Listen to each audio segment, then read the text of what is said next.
பழைய one piece தியரிஸை திரும்ப பார்க்குறது ஒரு டைம் கேப்சூல் ஓப்பன் பண்ணுற மாதிரி இருக்குது. சில தியரி ஷாக்கிங் ஆக்சுவல் ட்ரூத்துக்கு ரொம்ப க்ளோஸாக இருக்குது. ஆனால் சில வேறு தியரிஸ் எவ்வளோ மோசமாக ஏஜ் ஆகியிருக்குன்னா நம்ம அதாவது என்னையும் சேர்த்து இந்த தியரிஸ் எல்லாம் சீரியஸாக எடுத்துக்கிட்டா அப்படின்னு நம்பவே முடியல. ஸோ இன்றைக்கி ஃபேண்டமில் கிரியேட் பண்ணப்பட்ட பெஸ்ட் தியரிஸில் சிலவற்றையும் அண்ட் அதை விட இன்ட்ரெஸ்டிங்காக ஒஸ்ட் தியரிஸில் சிலவற்றையும் திரும்பி பார்க்க போகிறோம். ஃபஸ்ட்டாக ஸ்டார்ட் பண்ணுறது மிஹாக் ஒரு ரேபிட் அப்படின்ற தியரி தான். இப்போ ஒன் பீஸில் செரஃபிம் வந்ததுக்கப்புறம் மல்டிபிள் மிஹாக் வெர்ஷன்ஸ் இருக்குது அப்படின்னு நமக்கு தெரியும். ஆனால் எஸ்ஹாக் தான் ஒரிஜினல் மினி மிஹாக் இல்ல. அந்த டைட்டில் பிக் மம் பைரட்ஸோட ரேண்டால்ஃப் அப்படின்ற ஒரு கேரக்டருக்கு தான் இருக்கு.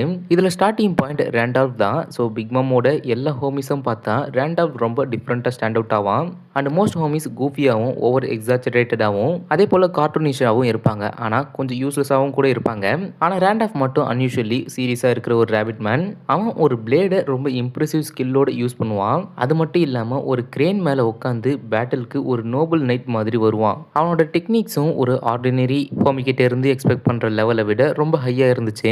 ஒரு ஆர்டினரி ஹோமி எப்படி இருக்கும் அப்படின்னு நான் ரிமைண்ட் பண்ணுறேன். ஒரு கேக் ஸ்லைஸ் உங்ககிட்ட டிஸ்னி சாங்ஸ் பாடி பேசுகிறது மாதிரி இருக்கலாம். அண்ட் அதே போல் இல்லைனா ஒரு டோர் அது நீங்கள் டச் பண்ணும்போது சஸ்பீஷியஸாக ஸ்மைல் பண்ணலாம். இதுதான் ஹோமிஸ் பண்ணுற ஒரு ஜென்ரல் டைப் ஆஃப் திங்ஸ். அப்போ ஆப்வியஸாக ஒரு கொஷின் வரும், இந்த ரேபிட் பிக் மாம் பைரட்ஸ்க்கு இவ்வளோ வேல்யூபிள் அசட்டாக இருக்கிறது ஏன் அப்படின்றது. ஸோ இந்த தியரியோட ஆன்சர் என்னன்னா, ரேண்டால்ஃப் ஆக்சுவலி உலகத்தோட கிரேட்டஸ்ட் ஸ்வாட்ச்மேன் டிராகுலா மிஹாக்கோட சோல் ஃப்ராக்மெண்ட்ல இருந்து பிக் மாம் கிரியேட் பண்ண ஒரு ஹோமின்னு ஃபேன்ஸ் சொல்ல ஆரம்பிச்சாங்க.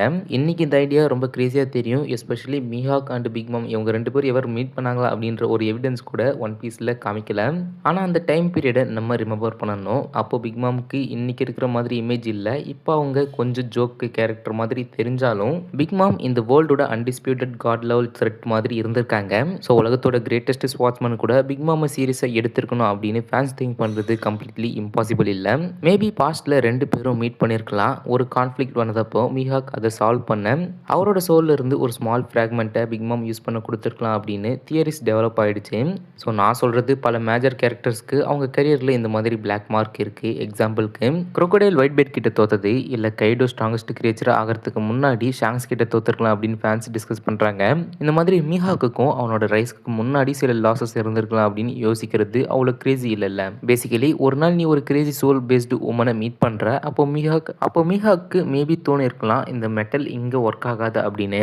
ஐ மீன் அவரோட ரைஸ்க்கு முன்னாடி சொல்கிறேன். அண்ட் அதுக்கப்புறம் ஒரு சோல் கிரியேட் பண்ணப்பட்டிருக்கலாம். அண்ட் அந்த சோல்ல இருந்து ஒரு ரேபிட் கிரியேட் ஆகியிருக்கு. ஸோ இப்படி தான் பிக் மாமா பவர்ஃபுல் அலைஸை தேடுவாங்க. ஜின்பே மாதிரி ஸ்ட்ராங் பீப்புளை தான் எம்பையருக்கு ரெக்ரூட் பண்ண ட்ரை பண்ணுவாங்க. இந்த ரேபிட் இன்டென்ஷனலாக இருந்தாலும் சரி இல்லை ஆக்சிடென்டலாக இருந்தாலும் சரி மிஹாக்கோட டிசைனுக்கு ரொம்ப சிமிலராக இருந்துச்சு. ரேண்டல்ஃபோட ட்ரெஸ்ஸு ஃபேன்ஸை எக்ஸைட் பண்ணோம். அதே போல் அவரோட ஹேட் மிஹாக்கோட ஹேட்டை ரிமைண்ட் பண்ணுச்சு. அண்ட் அது மட்டும் இல்லாமல் மாங்கால மிஹாக்கோட ஐஸ் ரெட் கலரில் இருக்கிற மாதிரியே ரேண்டால்ஃப்க்கும் ரெட் ஐஸ் இருந்துச்சு. அவனோட ஆட்டிடியூடும் மிஹாக் மாதிரி இருந்துச்சு. ரேண்டால்ஃப் ரொம்ப ரிசர்வ்டு கேரக்டர். அவன் ரொம்ப ரேர்லி தான் பேசுவான். இது மிஹாக்கோட பர்சனாலிட்டியோட ரொம்ப நல்லா மேட்ச் ஆகிடுச்சு. அண்ட் இன்ட்ரெஸ்டிங்கான ஒரு விஷயம் என்னென்னா, ஒன் பீஸ் அனிமேல ரேண்டால்ஃபுக்கு வாய்ஸ் கொடுத்தது கேப்பை யமகுச்சி. ஸோ இவர் தான் ஊசப்க்கும் வாய்ஸ் கொடுத்துருக்காரு. இது ஜஸ்ட் ஒரு ஸ்மால் இன்ஃபர்மேஷன் தான், தியரிக்காக இல்லை. அதே போல் இந்த தியரியில் ஒரு செம்ம ஐரணி இருந்துச்சு.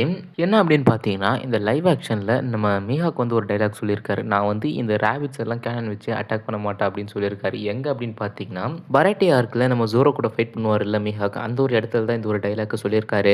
ஆக்சுவலாக இது மாங்காலே பிளேஸ் ஆகியிருக்குன்னு நினைக்கிறேன். அந்த ஒரு இடத்துல நம்ம ஜோரோவை ஒரு ரேபிட்டாக மீன் பண்ணுறாரு மிஹாக். அப்போ ரேபிட் ஹண்டரோட சோல் ஒரு ரேபிட்குள்ளே இருக்குன்னு இமேஜின் பண்ணுங்க. அது ரொம்ப funny coincidence. And whole cake ஐலாண்டில் மட்டும் யாராவது லேட்டராக இந்த ரேண்டால்ஃப் மேலே கேனன் யூஸ் பண்ணுற மாதிரி எதனாவது ஒரு சீன் இருந்துச்சுன்னா இந்த தியரி ரொம்ப பர்ஃபெக்டாக இருந்திருக்கும். ஆனால் இதுதான் week to week one piece ஃபேண்டம்க்கு நடக்கிற ப்ராப்ளம். சில சமயம் நம்மளே கிரியேட் பண்ணி தியரியோட லைட்டாக பிளைண்ட் ஆகிடுவோம். ரேண்டால்ஃப்க்கு சட்டில் பர்சனாலிட்டி இருந்துச்சு. எக்ஸாம்பிளுக்கு கிராக்கர் கிட்ட போய் அவனோட கிரேன் தான் இன்டரப்ஷன் பண்ணுச்சுன்னு லைவ் பண்ணுற ஒரு மொமெண்ட் இருக்கு. அந்த பிஹேவியர் மிஹாக்கோட பர்சனாலிட்டிக்கு கம்ப்ளீட் ஆப்போசிட். மிஹாக் இப்படி ஒரு எக்ஸ்கியூஸ் கிரியேட் பண்ணி லைவ் பண்ணுற ஒரு டைப்பான கேரக்டர் இல்லை. ஆனால் இங்கே ஒரு இம்பார்ட்டன்ட் பாயிண்ட் இருக்கு. ஹோம் இஸ் நெசசரிலி அவங்க சோல் ஓனரோட கம்ப்ளீட் பர்சனாலிட்டியை இன்ஹெரிட் பண்ண வேண்டியது இல்லை. அவங்க மோரியாவோட ஷேடோ மாதிரி எக்ஸாக்ட் காப்பி இல்லை. Home is independent individuals. அவங்களோட ஆர்ஜனுக்கு கொஞ்சம் இன்ஃப்ளூயன்ஸ் இருக்கலாம். ஆனா, அவங்க சோல் ஓனரோட பர்சனாலிட்டிய ஃபுல்லா ஃபாலோ பண்ண வேண்டிய அவசியம் இல்ல அவங்களுக்கு. ஸோ இத பத்தி உங்களோட தாட்ட மறக்காம கமெண்ட் பண்ணுங்க. தென் செடியூசிங் வுட்ஸ்ல ரேண்டால்ஃபோட ஃபர்ஸ்ட் அப்பியரன்ஸ் ரொம்ப இம்ப்ரெசிவா இருந்தாலும், இந்த தியரிய ஃபைனலா பரி பண்றது அவன் சாப்பர் அண்ட் கேரட் கிட்ட ரொம்ப ஈஸியா டிஃபீட் ஆன மொமெண்ட் தான்.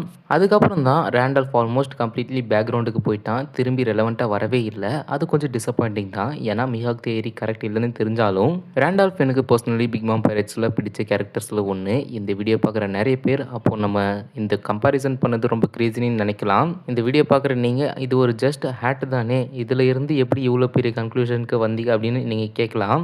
அண்ட் எஸ் இதெல்லாம் ஜட்ஜ் பண்றது என்னதான் ஈஸியா இருந்தாலும், ஆனா எனக்கு கிடைச்ச ஒரு பிக்கஸ்ட் சர்ப்ரைஸ் என்னன்னா, இச்சிரோ ஓடா சாப்டர் 1164க்கு ஒரு கவர் ரெக்வெஸ்ட்டை அக்செப்ட் பண்ணியிருந்தாரு. அந்த கவர் ரெக்வெஸ்ட்ல பெரானா ஒரு ரேபிட்டை வாட்சோட சேஸ் பண்ற சீன் இருந்துச்சு. ஓடா சூஸ் பண்ணின ரேபிட் வேற யாரும் இல்ல, ரேண்டால்ஃப் தான்.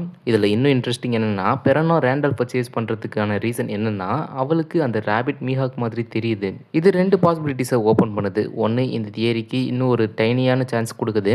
அது என்னன்னா, மேபி மீஹாக் ரொம்ப இன்எக்ஸ்பீரியன்ஸ்டா இருந்த டைம்ல சார்லட் லின்னின் மீட் பண்ணியிருக்கலாம். அண்ட் இன்னொரு மச் மோர் எக்ஸ்பிளனேஷன் என்ன அப்படின்னு பார்த்தீங்கன்னா, ஓடா இந்த தியரி பற்றி கேள்விப்பட்டிருக்கணும். ஹோல்கே கைலைன் பப்ளிஷ் ஆன டைம்ல இருந்து இந்த தியரி ஃபேண்டம்ல சர்க்குலேட் ஆயிருக்கும். அதனால தான் இந்த கவரில் ரேண்டால்ஃபை இன்டென்ஷனலாக யூஸ் பண்ணி நம்ம மேலே கொஞ்சம் ஃபன் பண்ணியிருக்கணும். ரிகார்ட்லெஸ் ஒன் பீஸில் பேசுகிற பல கம்ப்ளீட்லி டெட் தியரிஸ் மாதிரி இது ஒஃபிஷியல் 100% டிஸ்ப்ரூவ்ட் ஆகலை. கிரேன் ரைடர் ரேண்டால்ஃப் மிஹாக்கோட சோல் ஃப்ராக்மெண்ட்டில் இருந்து கிரியேட் பண்ணப்பட்டவான்னு சொல்கிறது ரொம்ப ரொம்ப அன்லைக்லி தான். ஆனால் தியரிட்டிக்கலி இன்னும் பாசிபிள். அண்ட் இது மட்டும்தான் இந்த தியரியை நெக்ஸ்ட் தியரியை விட இன்ஃபினிட்லி பெட்டர் ஆகுது. ஏன்னா அடுத்த தியரி இது வரைக்கும் நான் கேட்டதுலேயே மோஸ்ட் இன்சென்ட் தியரிஸில் ஒன்றா இருக்குது. அது ஈஸியாக டிஸ்ப்ரூவ் பண்ண முடியாத டைமில் கூட ரொம்ப க்ரேஸியாக இருந்துச்சு இந்த தியரி இன்வால்வ் பண்ணுறது. அட்மிரல் கிரீன் புல். கிரீன் புல்லோட ஃபர்ஸ்ட் அப்பியரன்ஸ் அப்படின்றது பார்த்தீங்கன்னா ஒன் பீஸ் சாப்டர் 1053 தான் இருந்துச்சு. ஆனால் அவரோட இன்ட்ரோடக்ஷனுக்கு ரொம்ப முன்னாடியே சாப்டர் 905ல் அவர் ஒரு ஷிலோஹட்டாக காமிக்கப்பட்டிருக்காரு. அந்த ஷிலோஹட் தான் சில ஃபேன்ஸோட இமேஜினேஷனை ஒரு ரொம்ப டார்க் டனலுக்குள்ளே அனுப்பிடுச்சு. அந்த டனலோட டெஸ்டினேஷன் என்னன்னு தெரியுமா? கிரீன் புல் தான் ஜோரோவோட அப்பா. அந்த தியரி ப்ரூவ் பண்ண ஃபேன்ஸ் ரொம்ப ரொம்ப லாங் ஜேர்னி போக வேண்டியதாக இருந்தது. இன்டர்நெட்டில் இந்த தியரியை சர்ச் பண்ண ஃபர்ஸ்ட்டில் கிடைக்கிற ரிசல்ட்ஸில் ஒன்று ரெடிட்டில் ஒரு த்ரெட் தான். அண்ட் அந்த த்ரெட் பல வருஷங்களுக்கு முன்னாடி போஸ்ட் பண்ணப்பட்டது. டைட்டில் சிம்பிளாக theory green bull is Zoro's dad. So evidence ஜோரோக்கு கிரீன் ஹேர் இருக்குது அப்படின்ற மாதிரி சொல்லியிருக்காங்க. அவ்வளோதான். இது ஒரு ஃபார்வர்ட் தியரி. தியரியோட டைட்டில் இட் செல்ஃப் தியரியை விட பெருசாக இருந்துச்சு. ஆனால் வேறு த்ரெட்ஸில் பீப்புள் இந்த ஐடியாவை எக்ஸ்பேண்ட் பண்ண ஆரம்பித்தாங்க. அண்ட் ஹானஸ்ட்லி இந்த தியரிக்கு கொஞ்சம் கிரெடிட் கொடுக்கணும். இது கம்ப்ளீட்லி ரேண்டமாக பில்ட் பண்ணின ஒரு தியரி இல்லை. ரிலேட்டிவ்லி வெல் தாட் அவுட் கனெக்ஷன்ஸாக இருந்துச்சு. ப்ராப்ளம் என்னென்னா, இந்த என்டையர் பிரெயின் ஒர்க் நடக்க சான்ஸே இல்லாத ஒரு கன்க்ளூஷனை ப்ரூவ் பண்ண யூஸ் பண்ணப்பட்டது.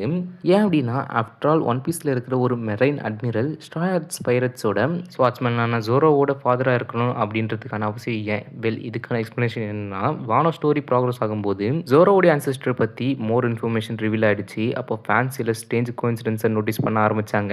அந்த கோயின்சிடென்ஸ் எல்லாமே சேம் டைரக்ஷனில் பாயிண்ட் பண்ணுற மாதிரி தெரிஞ்சிச்சு. இந்த என்டையர் தியரியை ப்ராப்பர்லி அண்டர்ஸ்டாண்ட் பண்ண முதல்ல ஷிமோட்சுகி உஷிமாரு பற்றி பார்க்கணும். அவர் ரிங்கோவோட ஃபார்மர் டைமியோ அது கரெக்டாக எக்ஸ்பிளைன் பண்ண வரல. ஓடா அவர் இன்ட்ரடியூஸ் பண்ணதும் ரீடர்ஸ் இமிடியேட்டாக ஒரு விஷயத்தை நோட்டீஸ் பண்ணாங்க. இவர் ஜோரோ மாதிரியே இருக்காரு அப்படின்றது தான். அதுவும் சட்டில் ரெசம்பிளன்ஸ் இல்லை. அந்த கேரக்டரை பார்த்த உடனே இந்த ப்ளூ ஹேர் ஆல்டர்னேட் அவுட்ஃபிட்டில் இருக்கிற ஜோரோ தானே அப்படின்ற மாதிரி ஒரு ஃபீல் கொடுக்கும்.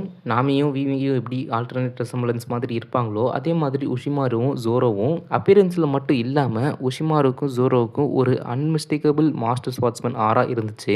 ஸோ ஃபேன்ஸ் ஜோரோவும் உஷிமாருவும் ரிலேட்டட்னு கன்க்ளூட் பண்ணது ரொம்ப அண்டர்ஸ்டாண்டபிள். அண்ட் எஸ்பெஷலி அவங்க ஆக்சுவல் ரிலேட்டட் தான் அப்படின்னு ரிவீல் ஆகிடுச்சு. ஸோ இந்த பர்டிகுலர் பார்ட்டில் ஃபேன்ஸ் கரெக்டாக இருந்தாங்க. உஷிமாரு ஜோரோவோட ஃபாதர்னு இனிஷியலாக இருந்த தியரி அது மட்டும் கொஞ்சம் ராங்காக இருந்துச்சு. ஆனால் அது தியரியோட எண்ட் இல்லை. ஏன்னா உஷிமாரு அண்ட் கிரீன் புல் இவங்க 2 பேரையும் கனெக்ட் பண்ணுற மாதிரி ஒரு சில க்ளூஸும் கொஞ்சம் கொஞ்சமாக அப்பியர் ஆச்சு. உஷிமாருவும் கிரீன் புல்லும் கனெக்ட் ஆகிறதுக்கு ஃபேன்ஸ் கண்டுபிடிச்ச ஸ்ட்ராங்கஸ்ட் எவிடன்ஸ் என்னன்னா, அது லிட்ரலி கிரீன் புல் தான். ஷிமோட்சுகி உஷிமாருவோட டிசைனை கொஞ்சம் அப்சர்வ் பண்ணுங்க. அவரோட அவுட்ஃபிட்டில் புல்ஸ் இருக்குது. அதுவும் ஃபேன்ஸோட ஒப்பீனியனில் அந்த புல்ஸ் க்ரீன் கலரில் இருக்கிற மாதிரி தெரிஞ்சிச்சு. அப்போ கிரீன் புல்னு பேர் வச்சிருக்கிற அட்மிரலும் கிரீன் புல்ஸ் இருக்கிற அவுட்ஃபிட் போடுற உஷிமாருவும் சம்ஹவ் கனெக்டடாக இருக்கலாம்னு ஃபேண்டம் சீரிஸாக யோசிக்க ஆரம்பித்தாங்க. இந்த கனெக்ஷன் ஃபேன்ஸுக்கு ஒரு மேஜிக் சிக்னல் மாதிரி தெரிஞ்சிச்சு. ஆனால் இது மட்டும் இல்லை, இன்னும் ஒரு ஸ்ட்ராங் க்ளூவும் இருந்துச்சு. உஷிமாரு கைடோவோட பிரிசனில் இருக்கும்போது யமட்டோ கிட்ட பேசுகிற ஃப்ளாஷ்பேக்கை நம்ம பார்த்தோம். அப்போ அவர் சொன்ன ஒரு விஷயம் கிரீன் புல்லோட ஃபர்ஸ்ட் இன்ட்ரடக்ஷனோட கம்பேர் பண்ணும்போது ரொம்ப இன்ட்ரெஸ்டிங்காக தெரிஞ்சிச்சு. கிரீன் புல் ஃபர்ஸ்ட் டைம் சாப்டர் 905ல் ஷிலோவாட்ட காமிக்கப்பட்டப்போ அவர் கேஷுவலி 3 வருஷமாக சாப்பிடல அப்படின்ற மாதிரி சொல்லியிருப்பாங்க. இந்த ஸ்டேட்மெண்ட்டே கொஞ்சம் ஸ்ட்ரேஞ்ச். ஒரு நார்மல் ஹியூமன் 3 வருஷமாக சாப்பிடாம சர்வை பண்ண முடியாது. ஆனால் சாப்டர் 1024ல் உஷிமாரு மூலமாக ஒரு equally strange samurai philosophy reveal ஆச்சு. கைடோவால் இம்ப்ரெசன்ட் பண்ணப்பட்ட உஷிமாரு ப்ரௌடாக ஒரு சாமுராய் பசியை ஃபீல் பண்ண மாட்டான் அப்படின்ற மாதிரி சொல்லியிருப்பாரு. அப்போ ஃபேன்ஸ் 2 கேரக்டர்ஸ்க்கும் ஒரு ஸ்பெசிஃபிக் ஹங்கர் ரிலேட்டட் கனெக்ஷன் இருக்குது அப்படின்னு பார்த்தாங்க. ஒரு சைடில் கிரீன் புல் 3 வருஷமாக சாப்பிடாம இருந்தார் அப்படின்ற மாதிரி சொல்கிறாரு. இன்னொரு சைடில் உஷிமாரு சாமுராய்க்கு ஹங்கர்னா என்னன்னு தெரியாது அப்படின்னு ப்ராக்டிக்கலி டிக்ளேர் பண்ணுறாரு. இந்த 2 ட்ரைட்ஸும் கோயின்சிடன்ஸ் இல்லை, ஓடா இன்டென்ஷனலி 2 கேரக்டர்ஸை கனெக்ட் பண்ணுறாருன்னு பல ரீடர்ஸ் திங்க் பண்ணுறாங்க. ஸோ இந்த தியரி பற்றி உங்களோட தாட்ஸை மறக்காமல் கமெண்ட் பண்ணுங்கள். அண்ட் இதில் பெஸ்ட் எது ஒஸ்ட் எது அப்படின்னு நீங்கள் கமெண்ட் பண்ணுங்கள். அண்ட் இந்த மாதிரி நிறைய வீடியோஸ்க்கு மறக்காம நம்ம சேனலை சப்ஸ்கிரைப் பண்ணிக்கோங்க. ஸோ இதோட இந்த ஒரு வீடியோ முடிச்சுக்கிறேன். நாளைக்கு ஒரு வீடியோவில் வந்து உங்களை மீட் பண்ணுறேன். Until then stay tune.